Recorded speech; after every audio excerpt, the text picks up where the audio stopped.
అండి, ఇవాళ పెసరపప్పు అరటికాయతో తీయకూర అండి ఎలా చేయాలో చూపిస్తాము.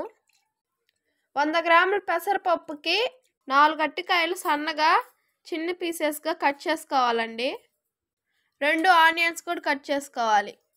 తీయకూరలోకి కావాల్సిన మసాలా 2 టమాటాలు, 1 టీ స్పూన్ల అల్లం మసాలా, 1 టీ స్పూన్ ధనియాల పొడి, 2 స్పూన్లు కొబ్బరి అన్నీ ఒక్కసారిగా వేసుకొని మెత్తగా మిక్సీ పట్టుకోవాలండి. ముందుగా కడాయి పెట్టుకొని 3-4 టేబుల్ స్పూన్ల ఆయిల్ వేసుకోవాలి. ఆయిల్ వేడెక్కిన తర్వాత ఆవాలు వేసుకోవాలండి. ఆవాలు చిటపటలాడిన తర్వాత తరిగి పెట్టుకున్న ఆనియన్స్ వేసుకోవాలి.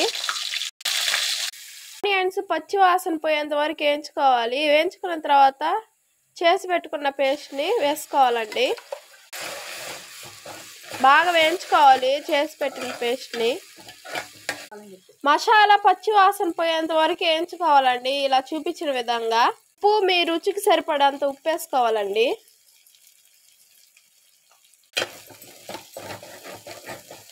ఒక టేబుల్ స్పూన్ పసుపు, 1 స్పూన్ కారం,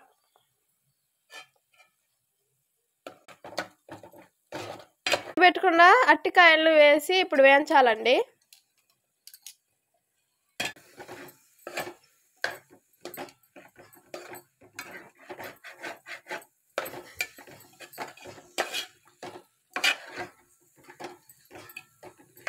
పెట్టుకున్న పెసరపప్పును కూడా వేసేయాలి.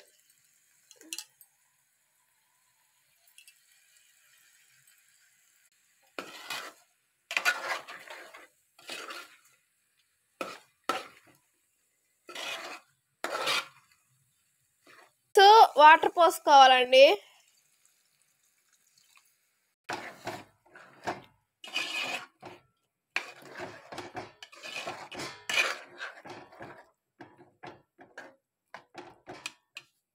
పోసేసుకున్న తర్వాత 10 నిమిషాలు మూత పెట్టుకొని ఉడికించుకోవాలండి. 10 నిమిషాల తర్వాత అరటికాయ కూర ఉడికిందో లేదో చూద్దాము. అరటికాయ కూర గ్రేవీగా బాగుంది. నూనె పైకి తేలేంత వరకు ఉడికించుకోవాలండి. ఇప్పుడు లాస్ట్లో లైట్గా కొత్తిమీర చల్లుకుంటే అరటికాయ కూడా రెడీ.